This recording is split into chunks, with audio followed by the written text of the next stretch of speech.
대학교의 어느 선배는 증산도라는 단체에 소속되어 있었다. 경기도 어느 한적한 곳에 위치한 대학교였다. 학교는 시 외곽에 자리 잡고 있었고 가을 학기가 시작되며 캠퍼스는 서서히 초겨울로 접어들고 있었다.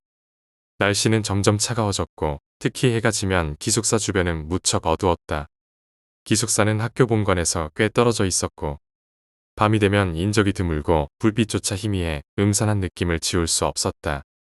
기숙사에 있는 학생들은 대부분 이 기묘한 분위기에 익숙해졌지만 가끔은 그 어둠이 너무 깊어지면 괜히 두려움이 생기곤 했다. 그날도 마찬가지로 추운 저녁이었다. 기숙사 방에 혼자 앉아있던 나는 갑자기 전화 한 통을 받았다. 전화를 건 사람은 바로 내 옆방 친구였다. 혼자 듣기 아깝다. 얼른 와. 뭔 소리야? 우리 방장 형님 친구가 같이 있는데 좀 특이하신 분이네. 그래서 왜 오라는 거야? 글쎄, 와보라니까. 진짜 오싹해. 친구의 목소리에는 뭔가 흥분한 기운이 감돌고 있었다.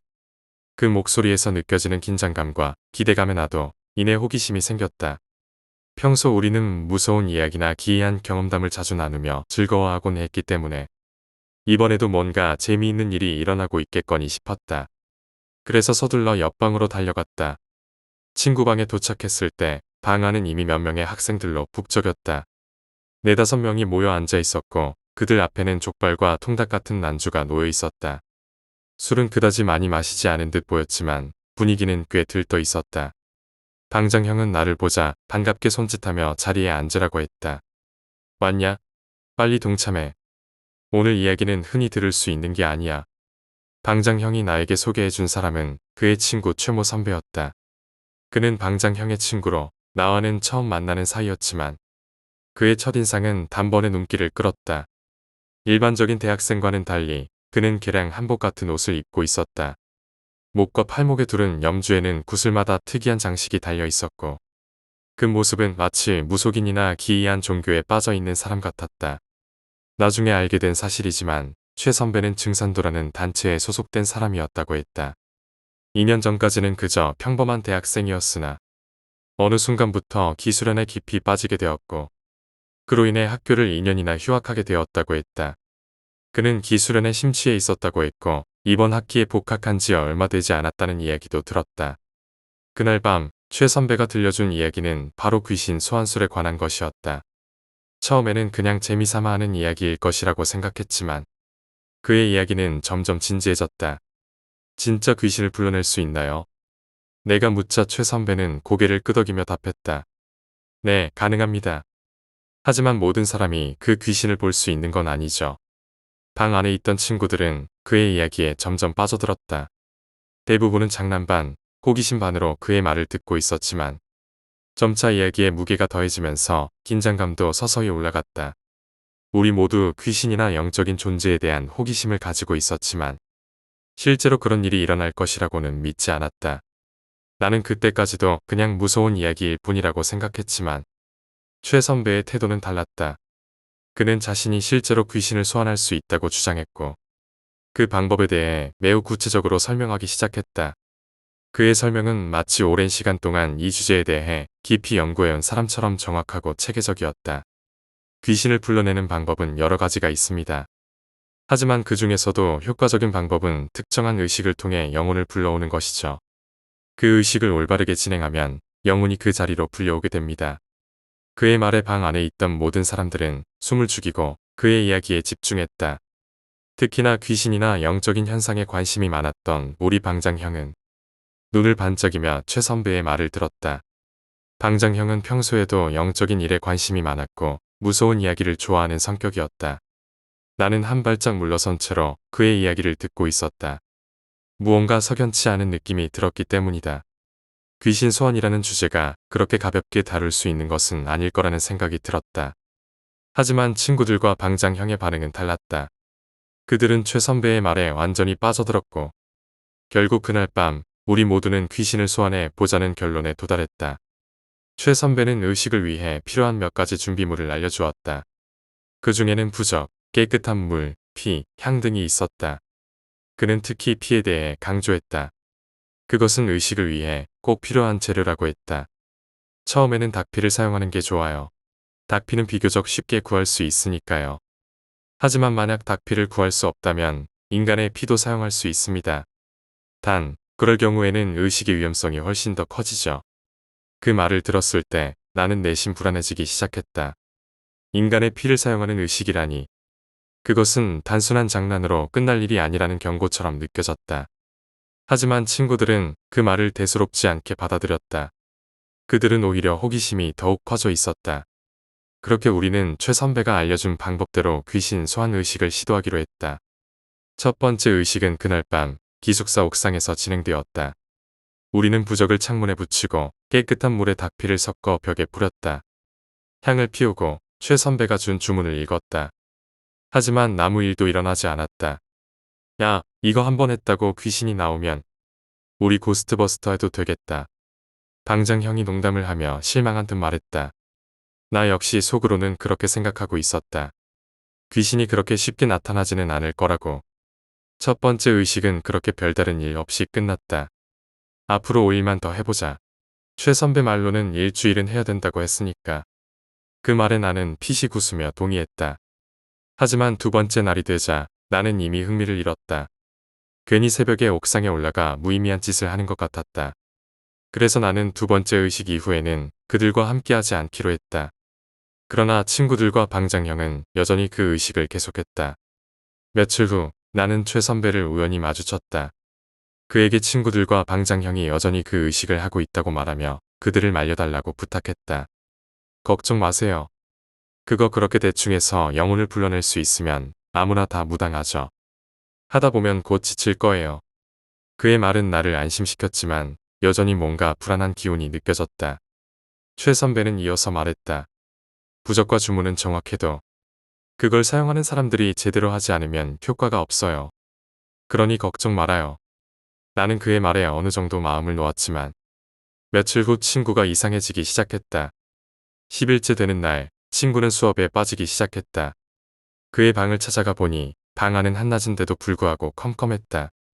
친구는 침대에 누워 멍하니 천장을 바라보고 있었다. 뭐야? 수업은 왜 안 가? 그는 나에게 천천히 고개를 돌리더니 힘없이 말했다. 감기 걸렸나 봐. 하지만 그의 모습은 감기 때문만은 아니었다. 뭔가 더 깊고 우물한 기운이 그를 감싸고 있었다. 그의 눈은 흐릿했고 표정은 멍했다. 그러게 왜 새벽에 그런 짓을 해? 약은 먹었냐? 그러자 친구는 나지막한 목소리로 나를 불렀다. 나 이상해. 뭔가 진짜 이상해. 그의 목소리는 떨리고 있었다. 나는 그제야 상황이 심각하다는 것을 느꼈다. 그는 계속해서 무언가를 털어놓고 싶어하는 듯했지만 입을 다물고 있었다. 뭐가 이상해? 무슨 일이야? 그 귀신 소환한다는 거 처음에는 장난 반, 호기심 반으로 시작한 건데 며칠만 하다 그만두려고 했어. 근데 말이야. 그 이후로 뭔가가 달라졌어. 친구는 계속 말을 이어나가려고 했지만 숨을 고르며 잠시 멈췄다. 그의 표정은 확실히 불안해 보였다. 마치 무언가에게 쫓기고 있는 사람 같았다. 나는 더 이상 가볍게 넘길 수 없다고 생각했다. 뭐가 달라졌는데? 뭔 일이 있었어? 내가 다그치듯 묻자 친구는 조심스럽게 입을 열었다. 그 의식을 한 지 5일쯤 되었을 때였어. 그때부터 뭔가 이상해지기 시작했어. 닭피가 떨어졌잖아.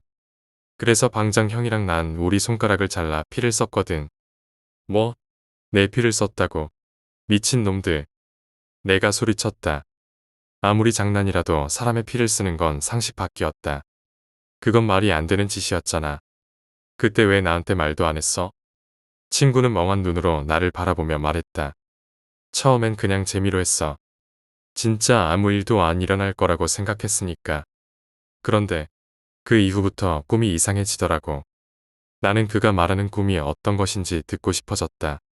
친구는 긴 한숨을 내쉬며 다시 말을 이었다. 내 방에 창문이 있잖아. 그 창문 밖으로 기숙사 뒷산이 보여. 그리고 짓담한 기숙사 건물도 있잖아. 그 소환수를 시작하고 나서부터 꿈에서 그 창문 밖에 뭔가가 어렴풋이 보이기 시작했어. 처음엔 그냥 형체도 안 보이는 무언가였는데 날이 갈수록 가까워지고 있었어. 나는 소름이 돋기 시작했다. 그의 이야기는 그저 무서운 이야기라기보다는 실제로 그가 겪고 있는 일처럼 들렸다. 그럼 그게 뭔데? 내가 물었다. 친구는 잠시 망설이더니 다시 대답했다. 처음에는 뭔가 흐릿한 게 보이기 시작하더니 며칠 뒤부터 그 형체가 조금씩 다가오기 시작했어. 그리고 6일째 되는 날, 그게 남자라는 걸 알았어. 나는 점점 더 긴장되기 시작했다. 친구의 표정은 진지했고 그의 목소리에는 두려움이 묻어 있었다. 그 남자가 너한테 다가오는 거야? 친구는 고개를 끄덕였다. 그 남자는 조금씩 나한테 다가왔어. 처음엔 그냥 꿈이라고 생각했지. 그런데 그게 날마다 반복되면서 점점 더 가까워졌어. 그리고 어제는 그 남자의 얼굴이 뚜렷하게 보였어. 너무 무서웠어. 그리고 그 남자가 나를 보면서 희미하게 웃었어. 그 순간 내 등골이 서늘해졌다. 마치 그 남자의 웃음이 내 눈앞에 그려지는 것 같았다. 진짜 소름 끼친다. 내가 나지막이 말했다. 친구는 고개를 떨군 채 중얼거렸다. 꿈에서 깼는데도 그 남자의 웃는 얼굴이 계속 생각나. 무서워 죽을 것 같아. 나 이제 잠을 못 자겠어. 나는 친구의 상태가 심상치 않다는 걸 느꼈다. 평소 장난스러운 친구가 이렇게 두려워하는 모습을 본 적이 없었다. 그의 얼굴은 창백했고 몸은 마치 힘을 잃은 듯 나른해 보였다. 그 방장 형은 뭐래? 형도 같은 꿈 꿨다고. 친구는 고개를 끄덕였다. 그래. 그 형도 같은 꿈을 꾸고 있어. 형도 그 남자를 본대. 처음엔 별거 아니라고 했는데 며칠 전부터 형도 무섭다고 했어. 그래서 우리 둘이 그 의식을 그만두기로 했어. 형이 재료 다 버렸어. 나는 그제서야 조금 안도했다.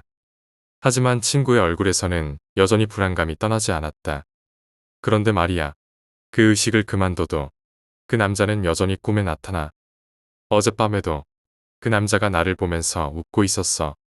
나는 말문이 막혔다. 이 상황을 어떻게 해결해야 할지 도무지 감이 잡히지 않았다. 그저 무서운 이야기일 뿐이라고 넘길 수 없을 만큼 친구는 심각해 보였다. 그리고 그때 나는 최 선배의 말이 떠올랐다. 이미 그것이 너희에게 다가오고 있어. 나는 망설임 없이 바로 최 선배를 찾아갔다. 그에게 자초지종을 설명하자 그의 얼굴은 차츰 굳어졌다. 최 선배는 상황이 심각해 보였는지 바로 친구의 기숙사 방으로 향했다. 미안하다. 내가 그런 거 가르쳐주지만 않았어도. 솔직히 그거 가르쳐주면서 너희들이 진짜 불러낼 거라고는 생각 못했어. 최 선배가 말했다. 귀신을 진짜 부른 거예요? 내가 묻자 그는 고개를 끄덕이며 말했다. 그래. 귀신을 불러낸 거야. 너희가 소환한 영혼은 이 근처에 원한을 품고 떠도는 악귀일 가능성이 커. 내가 본원에 다녀와서 더 알아봤는데 이 기숙사 근처에 잡귀가 많다고 했어. 특히 그 폐허 건물에서 몇 년 전에 사고가 있었대. 거기에서 경비 아저씨가 살해당한 적이 있대. 나는 그 말을 듣고 경악을 금치 못했다. 그럼 그 남자 귀신이 그 아저씨일 수도 있다는 거예요? 최 선배는 고개를 저으며 말했다. 정확하진 않지만 가능성이 높아. 그 남자는 이곳에서 떠도는 악귀일 거야. 원한을 품고 있는 영혼들은 그런 방식으로 소환되면 쉽게 물러나지 않아. 나는 등골이 오싹해지며 그 남자 귀신이 더욱 두려워졌다. 그럼 어떻게 해야 해요? 친구들이 지금 그 귀신에게 시달리고 있어요. 꿈속에서도 그 남자가 나타나서 그들을 괴롭히고 있어요. 최 선배는 잠시 고민하더니 가방에서 노란색 부적을 꺼냈다. 이 부적은 천하무적 관운장주라고 불리는 부적이야. 이 부적을 창문에 붙여놓으면 악귀가 쉽게 접근하지 못할 거야. 그리고 복숭아 나무 가지를 방 안에 두면 효과가 더 좋아. 오늘 밤 한 번만 더 견뎌봐. 만약 또다시 그 남자가 나타나면 이번엔 반드시 이길 수 있을 거야. 그의 말에 나는 한숨을 돌렸다. 최 선배는 부적을 창문에 붙이고 복숭아 나무 가지를 방 안에 두었다. 그리고 그는 친구들에게 주의사항을 전달했다. 이 부적을 절대 손대지 말고 복숭아 나무 가지는 방 안에 계속 두어야 해. 귀신은 쉽게 물러나지 않지만 이 부적과 가지가 있으면 그 남자가 너희에게 더 이상 가까이 오지 못할 거야. 그날 밤 나는 불안한 마음을 감추지 못하고 잠을 설쳤다. 다음 날 아침 나는 친구 방으로 달려갔다. 친구는 여전히 창백한 얼굴로 나를 맞이했다. 어젯밤 그 남자가 또 나타났어. 그런데 이번에는 창밖에서 서성거리기만 하고 더 이상 나한테 다가오지 않더라고. 마치 무언가에 막힌 것처럼. 나는 안도의 한숨을 내쉬었다. 그래. 이제 그 남자가 너희에게 해를 끼치지 못할 거야. 하지만 친구의 얼굴에는 여전히 불안한 기운이 감돌았다. 그래도 아직도 그 남자가 내 꿈에 나타나. 그리고 계속 나를 쳐다보고 있어. 그 웃는 얼굴이 잊히지 않아. 나는 그 말을 듣고 다시 걱정되기 시작했다. 최 선배의 부적이 효과를 보고 있긴 하지만 그 귀신은 여전히 그들의 꿈속에 나타나고 있었다. 이 문제는 그렇게 쉽게 끝나지 않을 것 같았다. 그 후로 일주일이 지났다. 그동안 그 남자 귀신은 계속해서 친구와 방장형의 꿈에 나타났지만 더 이상 위협적이지 않았다. 오히려 그는 점점 더 멀어져 갔다.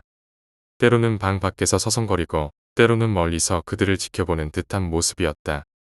그러나 어느 날 아침 방장형이 심각한 얼굴로 나에게 말했다. 이젠 더 이상 그 남자가 나타나지 않아. 그런데 무언가 불안한 기운이 남아있어. 아직 끝난 게 아닌 것 같아. 그리고 얼마 지나지 않아 방장형은 교통사고로 목숨을 잃었다. 방장형이 교통사고로 목숨을 잃었다는 소식은 정말 충격적이었다. 갑작스러운 사고로 인해 방장형이 세상을 떠난 것은 모두에게 큰 슬픔을 안겨주었고 친구와 나는 멍한 상태로 며칠을 보냈다. 그날 아침 방장형과 마지막으로 대화를 나눴을 때 그의 얼굴에 남아있던 불안감이 떠오르며 나는 그 사고가 단순한 교통사고가 아니었을지도 모른다는 생각을 지울 수 없었다. 방장형은 사고 전까지도 그 남자 귀신에게 시달리며 제대로 잠을 이루지 못했었고 그로 인해 몸과 정신이 모두 지쳐 있었다. 친구와 나는 그 형의 죽음이 그동안 우리가 버렸던 소한 의식과 연관이 있지 않을까 하는 불길한 의심을 떨칠 수 없었다. 방장형의 장례식이 끝난 후 친구는 극도로 불안해하며 나에게 말했다. 너도 그 생각하는 거지? 방장형이 그 귀신 때문에 그런 것 같다고. 나는 말없이 고개를 끄덕였다. 나도 같은 생각을 하고 있었다. 그렇다면 우리도 어떻게 될지 몰라. 그게 아직 끝나지 않은 것 같아. 친구의 말에 나는 다시금 소름이 돋았다. 분명히 그 의식을 그만두고 부적과 복숭아 나무 가지로 방어를 했음에도 불구하고 그 남자 귀신은 우리를 놓아주지 않은 것일지도 몰랐다. 방장형의 사고가 그저 우연이 아니라고 느껴진 순간 더 이상 가만히 있을 수 없었다. 나는 다시 최 선배를 찾아갔다. 이번엔 더 이상 지체할 수 없다는 절박한 심정으로 그에게 방장형의 사고와 친구의 상태를 이야기했다. 최 선배는 방장형의 죽음을 듣고 깊은 한숨을 쉬며 말했다. 이런 일이 벌어지지 않길 바랐는데 결국 일이 이렇게 됐군. 그 영혼은 생각보다 더 강력한 원한을 품고 있었던 것 같아. 보통 잡기는 부적과 의식으로 충분히 물리칠 수 있지만 이 귀신은 그 이상의 힘을 지니고 있었던 것 같아. 그의 말에는 나는 점점 더 불안해졌다. 이 모든 것이 우리가 무리한 소환 의식을 진행한 결과라면 우리는 어떻게든 그 귀신을 다시 돌려보내야 했다. 그렇지 않으면 방장형처럼 나와 친구도 무슨 일이 생길지 모른다는 생각에 사로잡혔다. 그럼 이제 어떻게 해야 하죠? 방장형도 죽었고 친구도 매일 밤 그 꿈에 시달리고 있어요. 저도 솔직히 불안합니다. 최 선배는 고개를 끄덕이며 진지한 표정으로 말했다. 이제 너희가 할 수 있는 건 더 강력한 의식을 통해 그 귀신을 완전히 돌려보내는 것뿐이야. 하지만 그 과정이 쉽지 않을 거야. 이미 너희는 그 귀신을 깊이 불러냈고 그가 너희의 존재를 확실히 인식하고 있어. 이 상황에서 단순한 의식만으로는 해결되지 않아. 나는 그의 말을 듣고도 확신이 서지 않았다. 더 강력한 의식이라니. 우리가 그동안 해왔던 것보다 더 위험한 일이 될 것 같았다. 그럼 그 의식을 어떻게 해야 하죠? 그리고 정말 그 귀신을 돌려보낼 수 있을까요? 최 선배는 잠시 고민하더니 말했다. 우선 너희가 직접 나서서 그 귀신과 대면할 준비를 해야 해. 그 영혼은 너희가 불러냈으니 너희의 의지로 돌려보내야 해. 하지만 지금 당장은 너희가 준비가 되어 있지 않을 거야. 내가 도와줄 테니 다음 며칠 동안 준비를 하자. 그동안 내가 본원에 가서 더 강력한 부적과 도구들을 준비할게. 나는 그의 말을 듣고 걱정이 되면서도 어쩔 수 없이 동의했다. 이대로 아무것도 하지 않고 기다리다가는 더 큰 일이 일어날지도 모른다는 생각에 결심을 굳혔다. 그 후 며칠 동안 나는 친구와 함께 최 선배가 알려준 방법으로 준비를 시작했다. 그는 우리에게 정신을 가다듬고 두려움에 휩싸이지 않도록 하는 훈련을 시켰다. 그리고 매일 밤마다 잠을 자지 않고 깨어있도록 만들었다. 우리 둘은 점점 피로해졌지만 귀신을 돌려보내기 위한 최종 의식을 치르기 위해서는 필수적인 준비였다. 그리고 며칠 뒤 최 선배는 본원에서 강력한 부적과 특별한 도구들을 가지고 돌아왔다. 그가 가져온 부적은 전에 쓰던 것보다 훨씬 강력해 보였고 도구들은 금속과 나무로 만든 것으로 고대 의식을 치를 때 사용하는 것들이라고 했다. 그는 이 도구들이 영적인 힘을 증폭시켜 줄 것이라고 말했다. 최종 의식은 기숙사 옥상에서 진행되기로 했다. 그곳은 우리가 처음 소환 의식을 했던 장소이기도 했고 그 남자 귀신이 처음으로 나타났던 장소였다. 최 선배는 의식을 위해 준비한 도구들을 차례로 옥상에 배치했다. 그는 부적을 사방에 붙였고 향을 피워 영혼의 기운을 끌어내기 위한 준비를 마쳤다. 의식이 시작되자 우리 셋은 한자리에 앉아 주문을 외우기 시작했다. 나는 최 선배가 가르쳐준 대로 정신을 집중하려고 했지만 마음 한구석에서 피어오르는 두려움을 완전히 떨쳐내지 못했다. 친구 역시 불안한 얼굴로 나를 쳐다보며 주문을 외우고 있었다. 그때 갑자기 기온이 변하기 시작했다. 옥상 위로 차가운 바람이 불기 시작했고 마치 누군가가 우리를 지켜보고 있는 듯한 느낌이 들었다. 나는 온몸에 소름이 돋으며 최 선배를 바라보았다. 최 선배 역시 그 변화를 느낀 듯 더욱 집중한 모습으로 주문을 외우고 있었다. 그리고 그 순간 옥상 한쪽에서 검은 그림자가 나타나기 시작했다. 그 그림자는 점점 더 선명해지며 남자의 형체를 이루었다. 바로 그 남자 귀신이었다. 그는 우리가 소환했던 바로 그 모습 그대로 희미하게 웃으며 우리를 바라보고 있었다. 나는 공포에 질려 몸을 떨었지만 최 선배는 차분한 목소리로 외쳤다. 그만. 너희는 그를 불러낸 사람들이다. 이제 그를 돌려보낼 힘도 너희에게 있다. 두려워하지 마라. 하지만 친구는 이미 두려움에 휩싸여 있었다. 그의 손은 떨리고 있었고 얼굴은 창백해져 있었다. 나는 친구의 팔을 붙잡고 그에게 외쳤다. 그러나 친구는 말없이 그 남자를 응시하고 있었다. 그 순간 남자 귀신은 한 발 한 발 우리 쪽으로 다가오기 시작했다. 그의 눈은 차갑고 무표정했다. 그는 마치 우리를 잡아먹으려는 듯한 눈빛을 하고 있었다.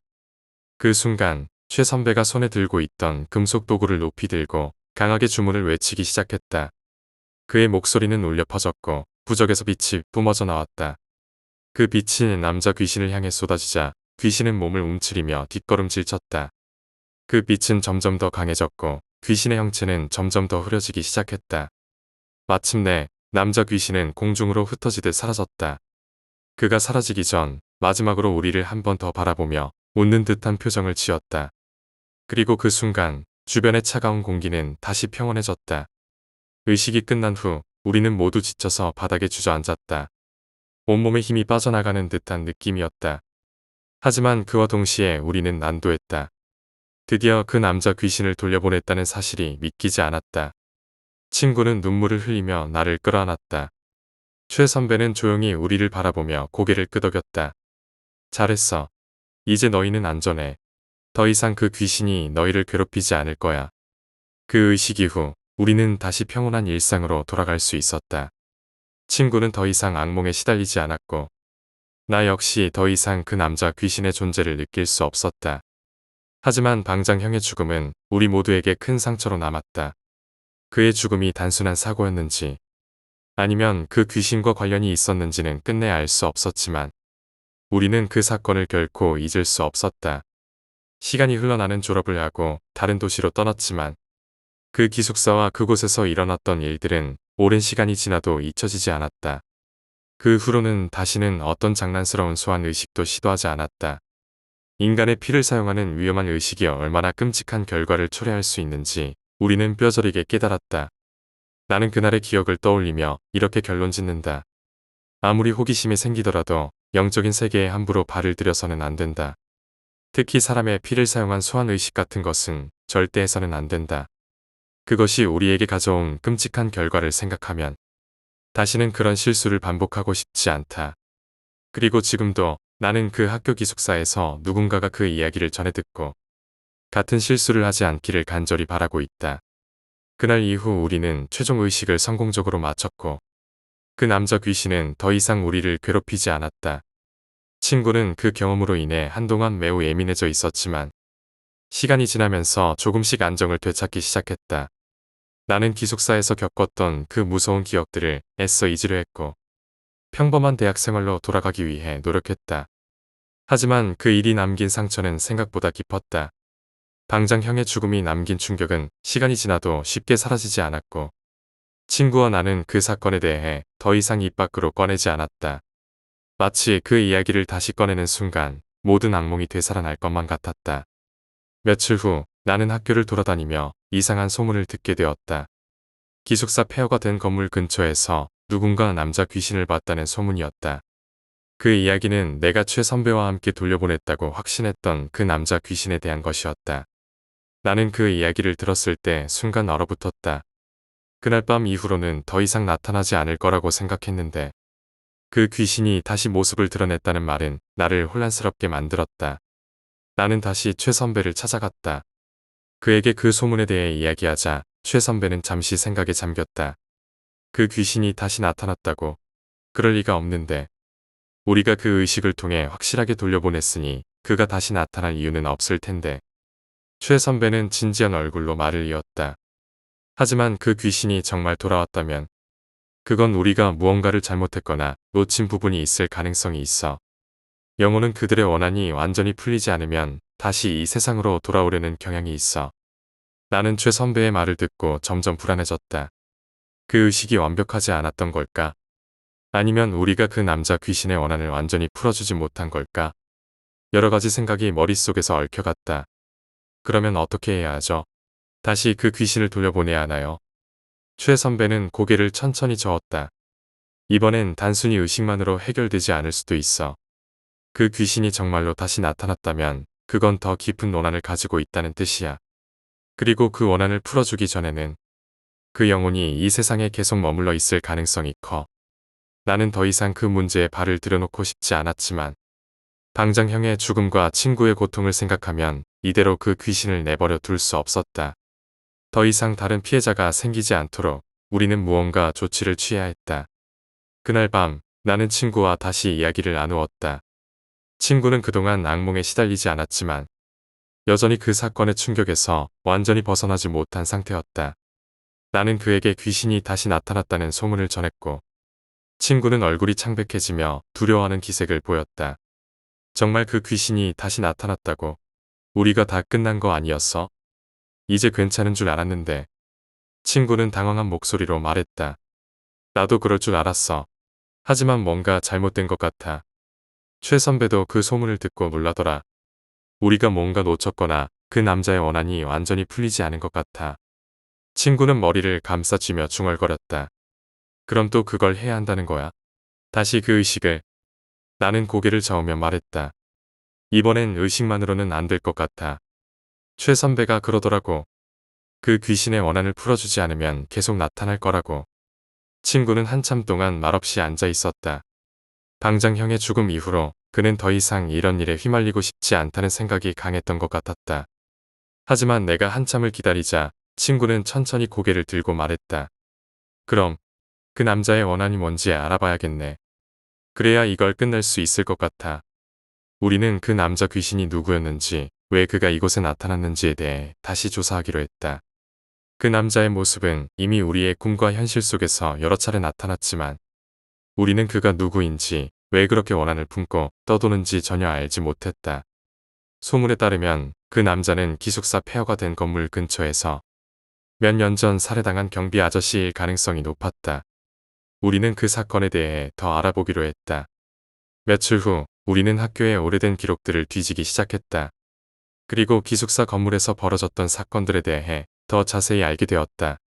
몇 년 전 그 기숙사 근처에서 경비 아저씨가 의문의 죽음을 당한 사건이 있었다. 하지만 그 사건은 제대로 해결되지 않았고 경찰은 단순한 사고로 결론지었다. 그러나 당시의 학생들 사이에서는 경비 아저씨가 억울하게 죽었다는 소문이 돌았다. 그는 건물에서 무언가를 목격했고 그로 인해 살해당했다는 말도 있었다. 우리는 그 경비 아저씨의 이야기를 파고들수록 그의 죽음이 단순한 사고가 아니라는 확신이 들었다.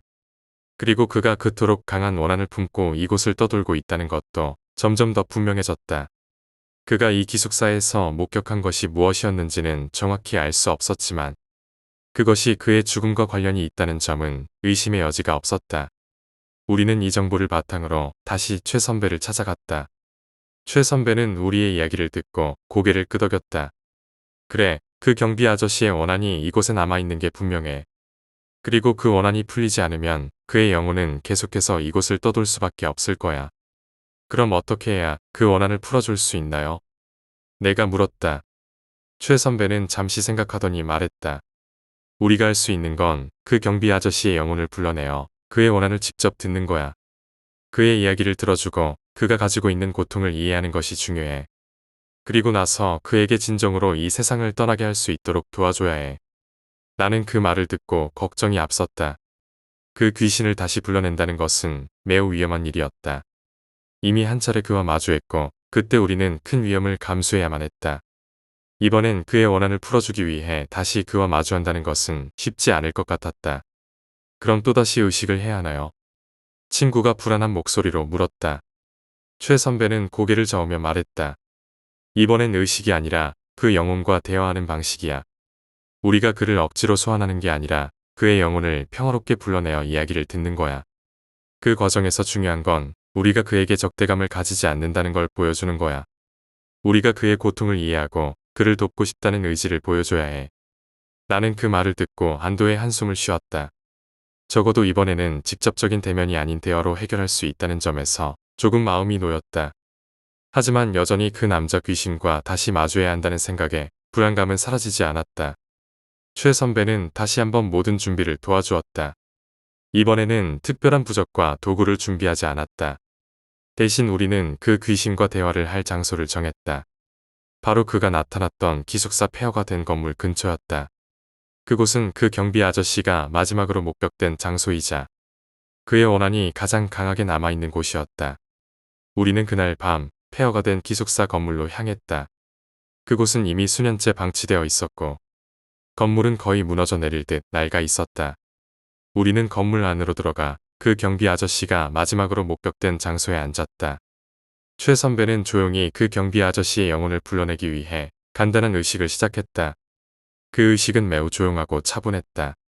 우리는 모두 한자리에 앉아 최 선배가 알려준 주문을 읊조리며 그 경비 아저씨의 영혼이 우리와 대화할 수 있도록 기운을 열어주었다. 나는 두 눈을 감고 마음속으로 그 경비 아저씨의 고통을 이해하고 그를 돕겠다는 마음가짐을 가지려 했다. 그리고 그 순간 공기가 갑자기 차가워지기 시작했다. 나는 눈을 뜨고 주변을 둘러보았다.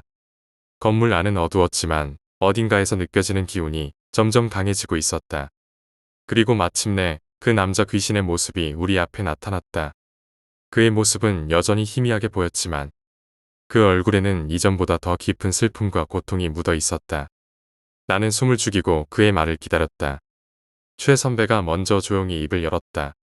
우리는 당신의 고통을 이해하고자 이곳에 왔습니다. 당신이 이곳에 머물러 있는 이유와 당신이 품고 있는 원한을 듣고 싶습니다. 남자 귀신은 잠시 우리를 바라보았다. 그의 눈에는 여전히 깊은 분노와 슬픔이 가득 차 있었다. 그리고 마침내 그는 입을 열었다. 나는 여기에 억울하게 죽었다. 아무도 내 이야기를 듣지 않았고 아무도 나를 구하지 못했다. 그의 목소리는 낮고 거칠었다. 나는 그의 말이 끝나자 가슴이 먹먹해졌다. 그럼 우리가 당신의 이야기를 들어드리겠습니다. 무엇이 당신을 이곳에 머물게 했나요? 최 선배가 물었다. 그러자 그 귀신은 차가운 목소리로 말했다.